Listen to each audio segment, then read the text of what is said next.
I could probably count 10 different times that I knew in the moment I was right on the edge of asking her to marry me. Like, time and time again, I'd look at her, I'd lay next to her, I'd be like, ooh, I could be with her forever, probably. But time and time again, I noticed I would stop myself. I would think about it, I'd have the thought, and I knew she wanted to. She wanted to marry me so bad, and she would have.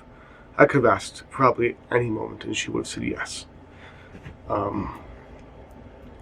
But I always pulled back lightly. I always thought, ooh, now could be a time. We'd just be laying there when we were on vacation, or when we went out to dinner, or you name it. I had the thought, but I always pulled back. And it's weird talking about it, because I almost feel bad that I didn't, in a few different ways and for a few different reasons. One of which is, like I said, I knew she wanted to marry me. I knew she would. I could have spent my entire life with her. I had these thoughts, but contrary to what she wanted, and to what a part of me wanted, I knew, based on our relationship, its entire history, how she treated me, how I treated her, and from watching successful and non-successful relationships in my own family and other people's families, you name it, I knew that if I said yes, or that if I asked her, or if I decided now was the time, I knew that years down the line I would regret it. And I'm going to tell you this story and walk through this because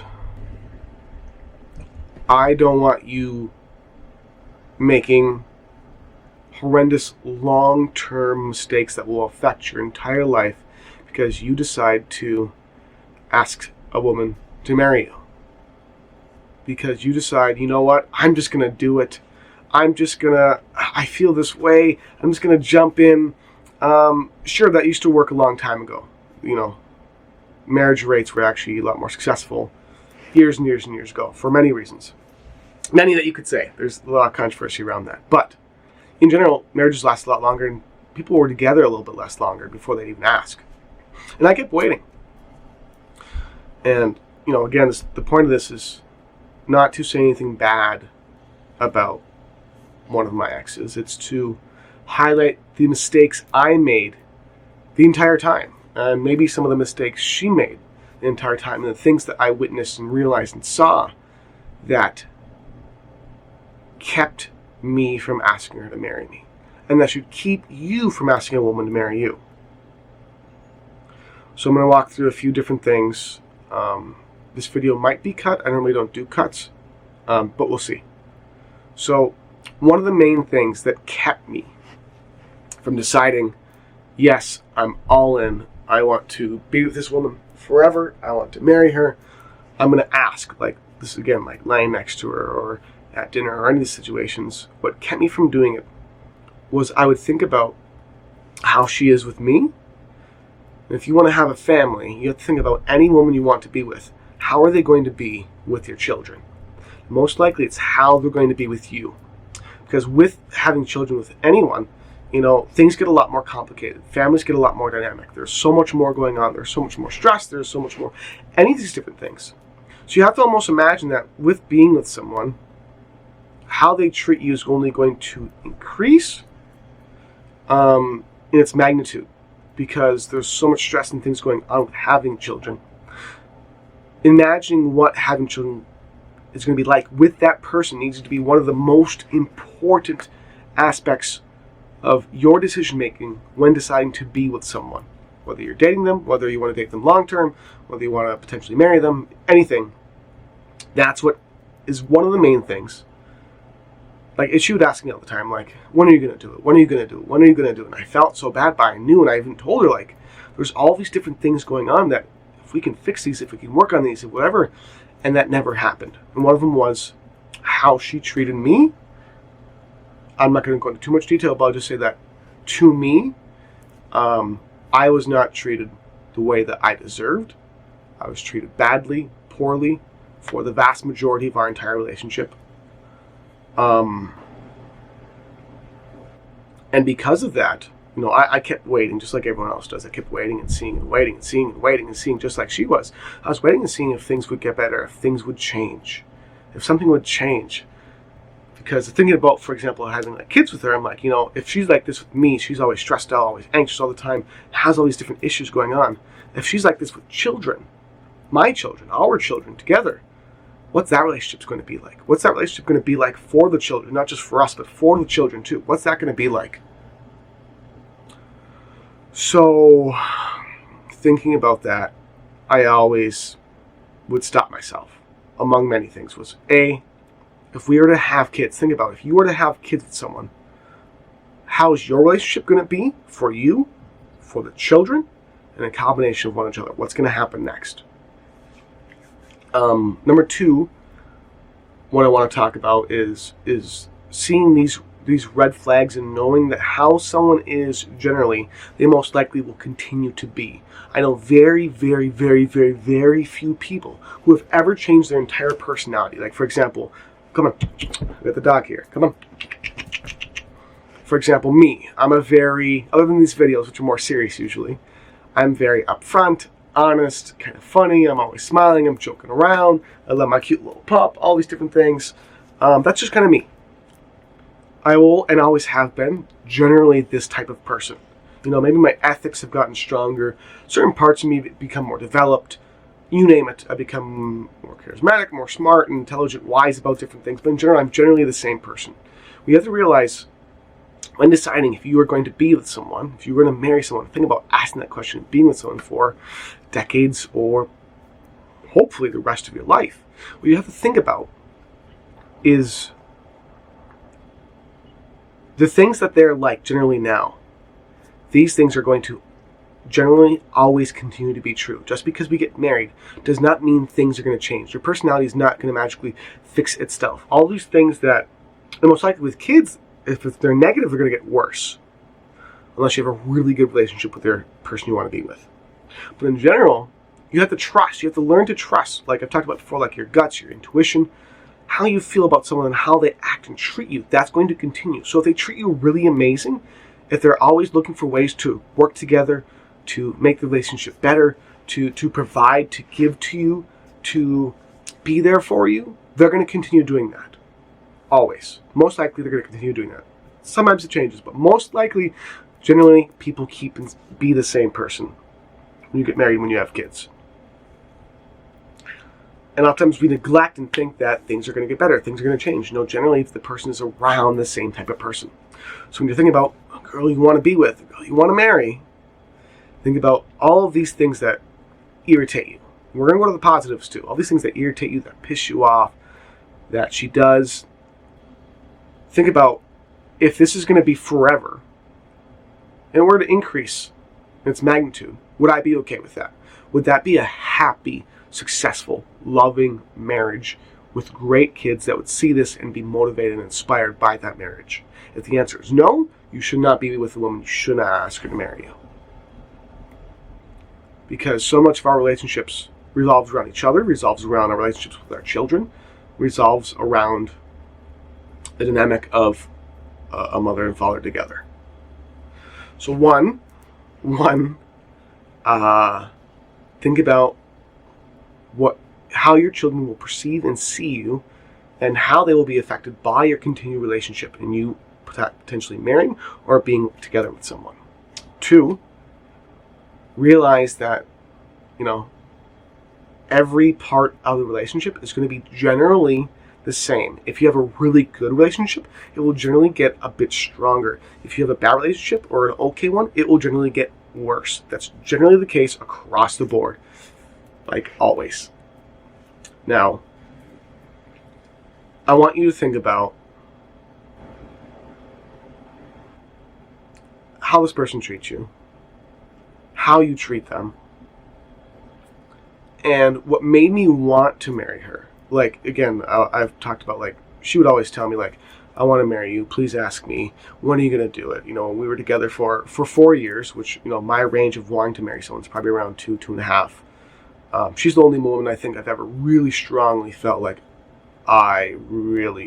if things were to be right, I would want to be with you forever, for sure. If you are in those regards, and you're thinking about marrying someone and wanting to be with someone, I think it's also, other than the kind of the negatives to watch out for, to think about in terms of your family, in terms of having children together, in terms of how she treats you and how you treat her. I think it's important to think about all of the really, really incredible moments that mean the most to you with that person. And think about how many of these and how many different varying ways have we had together that I can go, wow. Whether you're laughing about something, you're joking, you're singing together in the car, whether you're, play fighting with each other, whether it's with a pet, whether it's at a family event, etc. Think about the amazing things you've done together or have experienced together. Think about how many of those stack up. And then also think about how many of the most horrendous fights you've ever been in, the most horrendous moments, the most terrible things you've ever said to each other, and all these other things that I've talked about, plus more. How do those stack up? Those moments that you go, why am I with this person? Why would I ever think about being with this person? Why are they like this? Don't get me wrong, like, you gotta think about this for yourself too, which we'll get to. But most importantly, you have to think about how many amazing moments are like this and how many horrendous moments are like that. And think about, with these two things, again, continuing to be the case, if I'm going to be with this person for the next 5, 10, 15, 20, 30 years, 40 years, the rest of my life, do I want to keep having all of these incredible, life-changing, loving, one-of-a-kind, unique experiences and moments with this person? And how many of these am I going to keep having because we have such a good relationship? Or it's always fighting, it's always issues, there's always something there. You're not able to work together in unison. You're not able to have an easy is the wrong word. You're not able to have a generally enjoyable, loving time with this person the majority of the time. Then in most cases, something is wrong, something is off. If there's a big imbalance, and the majority of things are all negative or just mostly negative, can't think back on all the vacations we went through, on all the places we've been, on all the times we've danced, we've sang, we've gone out together to bars, we've spent time with her family, we've spent time with my family. Of all these moments, what do I remember most? And honestly, think about both strongly. And again, if it's the good outweighs the bad the majority of the time, that's a really good sign. Think more about marrying someone, being with someone. Versus if with this woman, it seems like you've had so many fights, and I'm talking about over the longevity of the relationship, not just over the past few months or past few weeks. That's a big thing people do, is they look at just immediately what's been going on and not over the long-term entirety of the relationship, what's been happening. So in order for this to be something you consider, you have to think about the long-term potential of the entire relationship. How has it been with these moments the majority of the time? Now, something you also have to consider is how you treated this person. And what did you cause to happen that was great? What did you cause to happen that was horrendous? Because often we, in relationships, blame the other person a lot. We are critical of them. We want them to be better. We want them to be happy. We want them to treat us better. We want them to be happy themselves. We want to be happy. And it's such a constant balance of working together. If you have a good relationship, trying to work together, figure things out, solve problems, be there more for each other. sometimes it's hard to blame yourself and see yourself as the problem. So you also need to take time to seriously think about and consider, if I were to change how I'm acting, would that make the relationship better to a point of where it would make sense for us to get married and stay together and really make something happen? Because oftentimes, I can be critical, but I also need to be and want to be critical of myself, because none of us are perfect. You're not perfect. You make a lot of mistakes in relationships. Everyone does. And of what your spouse or partner is asking of you and what you're asking of them, you have to make sure there's at least some kind of balance there, so you have an even, as much as possible. It's not going to ever be perfect or even or 50-50, but you want to make sure that there's some reciprocity between you of some kind. There has to be. Otherwise, you don't have a relationship. You have a dictatorship on either one of the two ends. I'm back because I wanted to talk about real quick. We got Layla Girl here again, but also how I mess things up. Because I definitely could have done things better. And I think women need to feel certain things in order to feel loved and to be that woman that you want them to be as well. Because it's not always just about them acting how you want them. It's you acting how you want them to act too. So one thing I could have done better is I definitely could have appreciated her more. While you feel as a man you need to be appreciated for taking care of bills, for taking them out, for taking care of a lot of different things, being a plumber, being able to work on the house, taking care of the kids, taking care of your pet, managing the house, making sure you're taking care of her, getting her gifts, taking her out to dinner, and many, many, many, many, many more things you are responsible for as a man, helping manage her emotions and take care of her and be supportive and all these different things, plus make sure you're tending to her family, your family, all the above, and so many more things. Women deeply want to know that they are appreciated for what they are taking care of in the house, or what they are taking care of with the children, and all these different things. And I probably at times could have been more appreciative. And I feel bad about that, because I was so, as a man, you get caught up so much in, I'm giving, I'm doing everything I can to make you happy and to show my love for you and to take care of us and the house and family and friends. I want to be appreciated. I want and feel like I deserve to be thought of for like once. Like, please, God, like, can you say thank you for something? Or tell me, hey, I really appreciate you taking care of X, Y, Z, Z, Z, Q for the past few years. You also need to make sure you are expressing gratitude and thanks towards the woman you are with. And don't be afraid to be thankful. People don't need that much love and support to really feel connected and to be themselves with you. It doesn't take much. You need to be that, especially if you want to see it in your woman to be reciprocal. Also, controlling your anger. This is something that I'm smiling about because also the red shirt doesn't do it justice. But I've been known, I'll back myself up just a little bit. I don't get angry very easily. I don't get frustrated very easily. I usually wait and give time and try to work things out as comfortably, as easily, as simply as possible first. Then, after a long period of time, then I go, all right, this is enough, it's done. And I've been known to yell, I've been known to get mad, just like everyone does. You say things you don't mean, you go overboard, you react too much.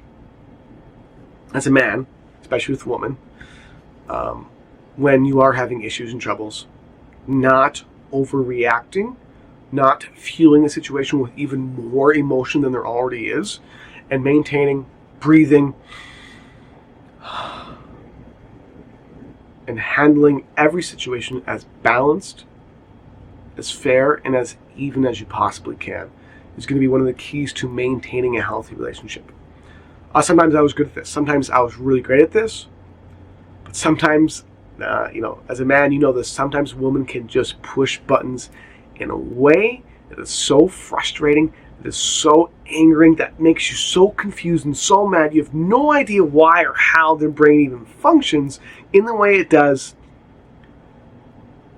You have to appreciate them for what they bring to your relationship, and breathe and relax and still treat them with respect. And also, with this being said, you have to not let a woman walk over you, or anyone walk over you. And vice versa. You shouldn't be walking over your woman. You have to realize there needs to be a balance, there needs to be reciprocity, and don't think that by being genuine, authentic yourself, and everything I've said, that's weak. It's only weak if you're being weak. There's a difference between being balanced and not getting angry, and still being stern and keeping your word and keeping your standards where they need to be and where they need to be maintained. So, in general, look at yourself. Think about what you're doing, what you're causing in turmoil, and extra turmoil in the relationship you're in. Sometimes we forget to think about what we're doing wrong, especially when you're really looking up and digesting content about someone else that you're seeing. I could have been a lot more supportive in sometimes being thankful. She would probably say. Sometimes I was very thankful. Sometimes I was very appreciative. Sometimes less so. Once my patience wore thin, you didn't get the same person. Which is often what happens with men, is you take things for a long time, and you wait, and you let things get worse and worse and worse, and then finally, you're like, all right, what you need to do, is to keep this standard and not let it be constantly broken and changed and altered and shattered 24/7, or often or frequently. You need to have a consistent standard that has some flexibility, but really you need to have the standard for how you treat each other, how you give and love each other, and you need to be willing to compromise and work together and communicate to each other. Generic stuff, but it's true. So I think back, what I could have done better, how I could have treated her differently or better, or been more thankful or more appreciative. Women like to be appreciated for what they do, and they want to know that you're always going to be there. They want to know that you're not going to leave them, even if they do fuck up, because it's okay to fuck up a little bit and once in a while. Especially because I do it, you do it too. That's my thought on that. Think about yourself and what you're doing wrong. Could do better. In relationships, just understand that you have to be patient, but also cautious as the relationship develops, because you want to keep moving your relationship forward in balance and harmony with the other person and where they're at as well. And observing and thinking about that and being conscious of it at the same time. Because often when you're in a relationship, you're viewing it from the inside, not the outside. And that can confuse the direction in how you treat the person. Fun topics, isn't it? Last thoughts before I actually end the video. You want to be yourself entirely, because often we hide ourselves from someone, and then once we're actually ourselves later on in a relationship, everything goes to hot garbage and turns into hot garbage because we weren't ourselves in the beginning, and the person has a different reference point to what you're like and sort of thing. So in any relationship, or a person I even talk to, I tell them, like, hey, I am just me. This is who you should expect me to be the whole time, and I want you to be that you. Just be your actual self. Don't try to impress me. Don't try to be someone you're not. Just be you. If you want to impress me, that's great. But just be you. Just be yourself. Because I want to fall in love with who you actually are. Not who you pretend to be. And not who you have a mask about being. I want you to be you, and that's what I want to be with. Because if that's not actually you, we should not be together. Now, also real quickly, if you're with someone, it can be really, really hard. Like, it took me probably 1.5 years, 2 years to actually break up with my ex. Because I just kept thinking, it'll get better, things will change if I do this better, if I act better, if I take care of what she wants me to take care of, if I do all these different things. No. People who are generally dissatisfied with much of life will continue being dissatisfied no matter what you do. People who are satisfied and love and appreciate you for what you do will continue appreciating and loving you for what you do. You have to think about this and spend some actual time. The biggest thing with this and everything I teach or I talk about, spend actual time. Actually write down in a fucking book what you want in someone, how you want things to change, what could be better, what you can work on, what they can work on. Write down your thoughts and communicate them clearly and concisely and with passion and love. The more you actually think things through instead of hiding from them and pushing them off, the much better you're going to be off in a relationship, getting into one, getting out of one, you name it. So now, this is it. I don't have anything else at the moment that's on the top of my head. Just know that it will work out. Whatever you're going through, it will work out. It will be okay. Things will become and be better. And be patient with other people and yourself, but also hold your boundaries and your standards. Talk to you soon.